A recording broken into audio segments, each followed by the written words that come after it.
En 2008, le RSA est venu remplacer le dispositif du RMI, surtout pour pallier aux insuffisances du RMI en matière de lutte contre la pauvreté et d'accompagnement vers l'emploi.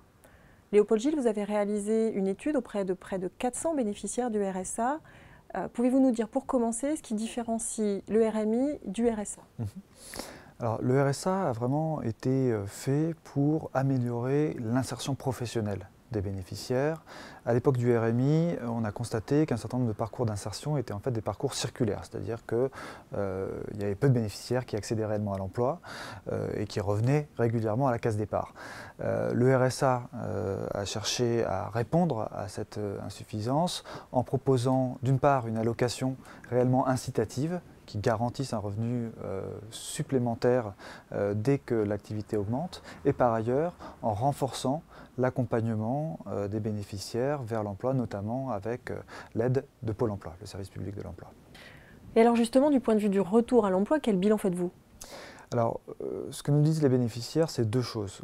D'abord que l'allocation RSA qui a remplacé le RMI, censée être incitative, finalement est très compliquée, très complexe à décrypter, à comprendre, et que en réalité, on n'a pas du tout la certitude qu'on va gagner plus en travaillant plus. Parce qu'on a l'impression qu'on donne d'un côté et qu'on reprend de l'autre, notamment avec la prime pour l'emploi qui diminue ou des aides connexes, des droits connexes qui disparaissent ou qui sont diminués. Ça, c'est le premier point. Et du point de vue de l'accompagnement, pardon, j'imagine, il y a aussi des choses, puisque ça aussi, ça devait être renforcé avec le RSA. Voilà, alors du point de vue de l'accompagnement, pour les nouveaux bénéficiaires, les nouveaux entrants, dans les premiers temps, il y a un effet remobilisateur, redynamisant, mais très vite cet effet s'estompe et pour la plupart des bénéficiaires, on a le sentiment que l'accompagnement ne permet pas réellement de régler les problèmes personnels, de mobilité, de logement, de santé, et ne permet pas non plus d'accéder plus facilement à l'emploi.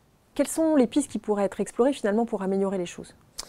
Alors, il y a une piste importante qui a déjà été évoquée de longue date, mais qui est en train vraiment de donner lieu à des choses concrètes dans certains départements, c'est un double accompagnement, un accompagnement mixte qui travaille vraiment en parallèle sur les questions d'insertion sociale, de difficultés personnelles, et sur les questions d'accès à l'emploi.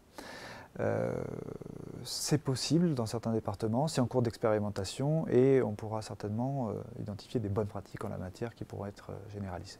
Alors ça, c'est pour ceux qui demandent à bénéficier du RSA et tous ceux qui ne demandent pas, tout ce qu'on appelle le non-recours. Effectivement, il y a 2 bénéficiaires sur 3 seulement qui demandent le RSA socle et seulement 1 sur 3 qui demande le RSA activité aujourd'hui. Pourquoi? Parce que souvent, ils ne connaissent pas le dispositif, ils ne savent pas que le RSA existe et il paraît compliqué, complexe de demander, d'engager les démarches administratives qui sont nécessaires.